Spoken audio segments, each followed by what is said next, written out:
Alors le squat. Le squat est un exercice global de renforcement musculaire qui va consister en une flexion-extension du membre inférieur.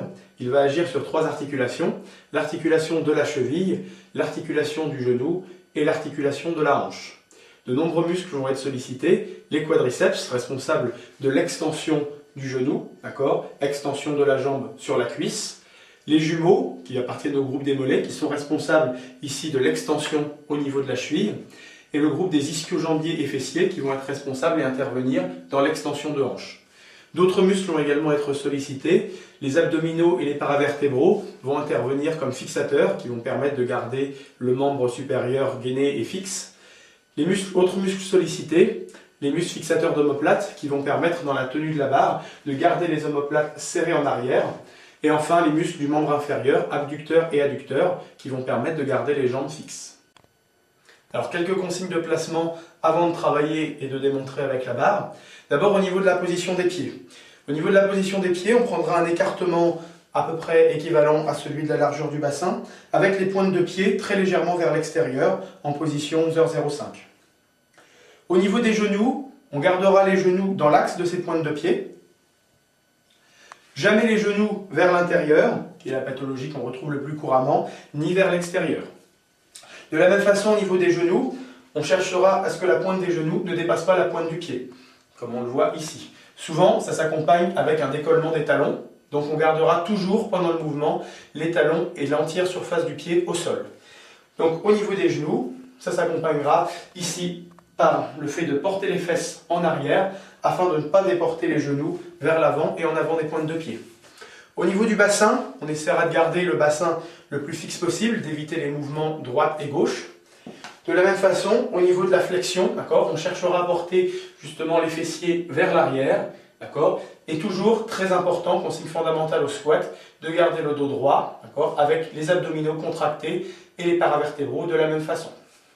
Au niveau du dos, on proscrira donc tout arrondissement de ce type. Les fixateurs d'omoplate avec la barre seront contractés pour permettre de porter la barre justement en arrière, la poitrine et les épaules sorties. Au niveau de la tête, on gardera la tête dans l'axe, jamais de mouvement vers la droite ni vers la gauche. Le regard horizontal, légèrement porté vers le haut, on peut fixer un point devant nous très légèrement vers le haut qu'on va suivre pendant tout le mouvement. Dernière consigne enfin, la respiration. Donc en général, la respiration s'effectuera de la façon suivante. Une inspiration prise pendant la phase de descente, dite phase excentrique, et une expiration pendant la phase de montée. Démonstration.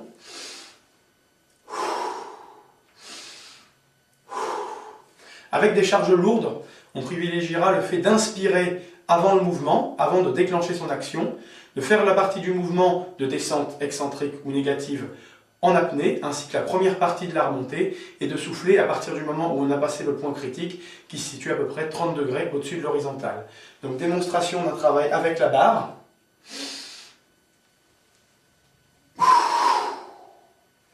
L'inspiration ne sera pas forcée, on cherchera juste à remplir les poumons et le caisson abdominal à peu près 50-70% au niveau du volume d'air, afin de tenir le haut du corps gainé. Donc après avoir eu ces consignes sans la barre, nous allons maintenant passer au travail donc avec la barre. Première chose importante, donc le décollement de la barre, sortir du rack. Donc important d'abord positionner la barre à la bonne hauteur.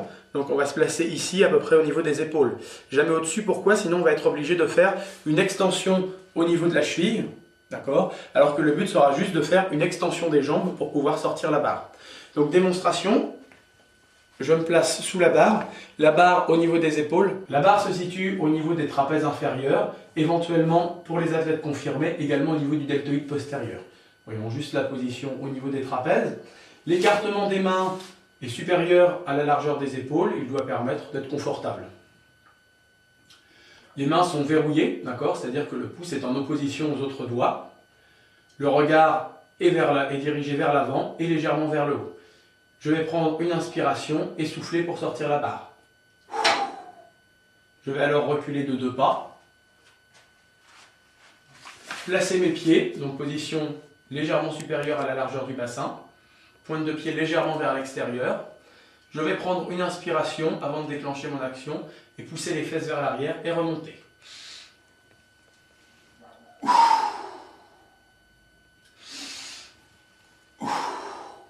Démonstration vue de devant.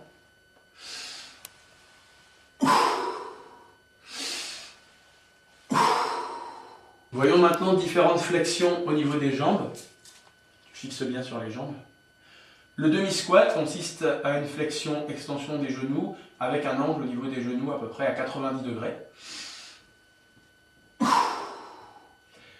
Le squat horizontal consiste à avoir les cuisses parallèles au sol. Enfin, le squat complet consistera à avoir le pli de la hanche passant sous le genou. Pour reposer ma barre, je resterai attentif afin d'éviter tout accident. J'avance vers le rack, effectue une flexion de cuisse pour poser la barre. Quand la barre est posée sur le rack, je peux passer sous la barre et sortir en toute sécurité. Là, nous avons vu la version la plus classique du squat, le squat nuque. Différentes versions du squat existent également. La première que nous allons présenter est le squat clavicule. Nous allons d'abord partir sur la démonstration, ensuite nous passerons à quelques explications. C'est pas grave. La barre repose sur les clavicules. D'accord, c'est un mouvement qui demande une certaine souplesse au niveau des épaules et des poignets, au niveau de la position. La position des pieds sera plus resserrée que sur le squat nuque, d'accord, afin de favoriser le travail des quadriceps. La flexion-extension s'effectuera de la même façon que pour un squat nuque.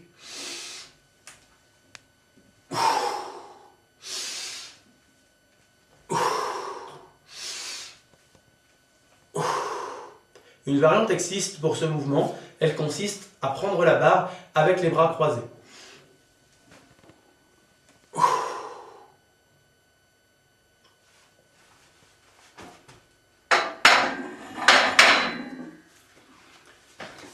Du fait des charges moins lourdes qu'elle permet de prendre, cet exercice sera adapté aux personnes ne pouvant pas prendre des charges trop élevées à cause notamment de leur dos.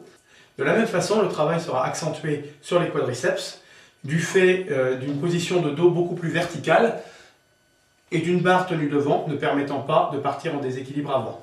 Les quadriceps étant responsables de l'extension de la jambe sur la cuisse, ils seront donc davantage sollicités sur cet exercice. Vas-y. Exercice suivant, le squat bras tendu, qui est un éducatif d'haltérophilie appelé flexion d'arraché. Il consiste à saisir un bâton ou une barre peu chargée, de la porter au-dessus de la tête, donc position bras tendu, et d'effectuer un squat en essayant de garder les bras dans l'axe du dos.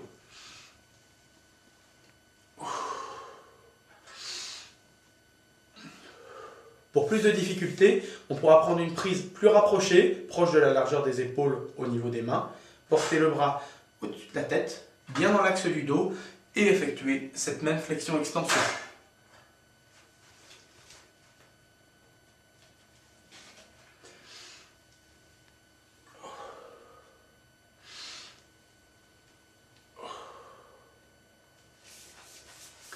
C'est un exercice qui demande une souplesse supérieure au niveau des épaules et qui permet également de développer cette souplesse, de travailler davantage les fixateurs d'omoplate, notamment le trapèze moyen et le grand rhomboïde, qui permettent en fait de rapprocher les omoplates et leur bord interne en arrière en direction de la colonne vertébrale. Exercice suivant, le Hayden Squat, du nom du patineur américain médaillé olympique en 1980, qui consiste à effectuer une flexion de jambe avec une jambe au sol et la jambe arrière posée sur un banc.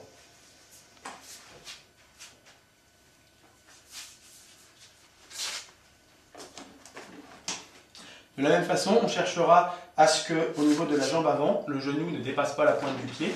Les deux pieds sont dans l'axe et on effectue une flexion-extension.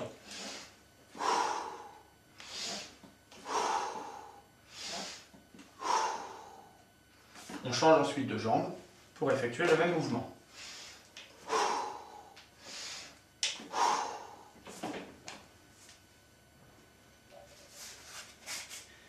Cet exercice favorise l'équilibre, le gainage.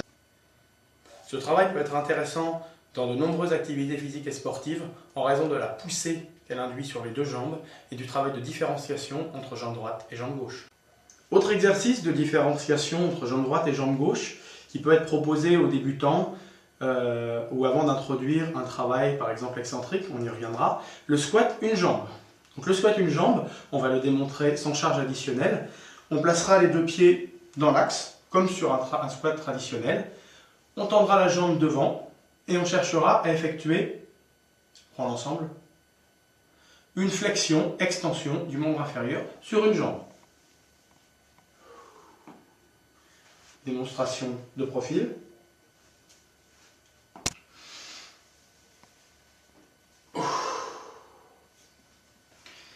Cet exercice pourra également être intéressant pour travailler dans ce qu'on appelle en excentrique, donc en insistant sur la phase de descente, qui consiste en fait à freiner la charge, en l'occurrence le poids du corps, et par exemple d'alléger la charge à la remontée en effectuant l'extension sur les deux jambes. Démonstration de face.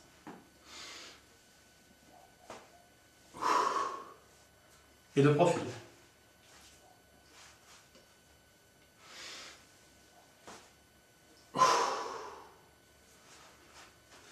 On peut voir ici un énorme travail d'équilibre et de proprioception sur le membre inférieur de la jambe qui reste en appui.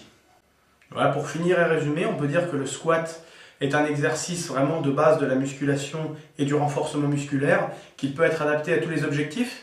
Le développement de la force, donc qui consiste à s'opposer à la charge la plus élevée possible. D'ailleurs, on retrouve le squat dans les activités et la compétition de force athlétique avec le développé couché et le soulevé de terre. Très utile aussi aux athlètes de différentes disciplines pour développer leur force maximale. Il peut agir également sur la puissance qui est la relation, le produit de la force et de la vitesse, donc le fait de pousser des charges lourdes et le fait de les réaliser à une vitesse la plus élevée possible. Donc on cherche à combiner un travail sur des charges moyennes, mais réalisé le plus rapidement possible. Un impact très intéressant également sur la masse musculaire, c'est l'exercice vraiment de base pour développer la musculature du bas du corps, principalement des quadriceps, mais aussi un exercice de base pour aider au développement des fessiers, des mollets, des ischio-jambiers. Un impact intéressant pour un renforcement musculaire général, puisqu'il va agir sur, en plus de tous ces muscles du bas du corps dont on vient de parler, sur la fixation du haut du corps, la fixation au niveau abdominaux, au niveau lombaire et au niveau fixateur d'omoplate. Le fait que de travailler tous ces muscles ensemble va faire que le squat va également avoir un grand impact au niveau cardiovasculaire. Le fait d'avoir une augmentation de la fréquence respiratoire, de la fréquence cardiaque et de l'afflux sanguin aux muscles, on peut observer très rapidement que l'exercice avec des charges faibles devient un impact vraiment un travail sur l'ensemble du corps avec éventuellement un essoufflement qui peut survenir pour des athlètes non entraînés. Donc là, ce sera plus du travail à base d'endurance de force, des séries relativement longues, 20 répétitions et plus, sur des charges qui sont plus faibles, 50% de la charge maximale réalisée sur une répétition et moins. Donc voilà, le squat peut également servir pour tout type de personnes finalement à renforcer la posture et l'équilibre, puisqu'on a vu qu'il fallait intervenir sur un grand nombre de muscles fixateurs. Donc voilà un travail vraiment très intéressant pour tous. Merci.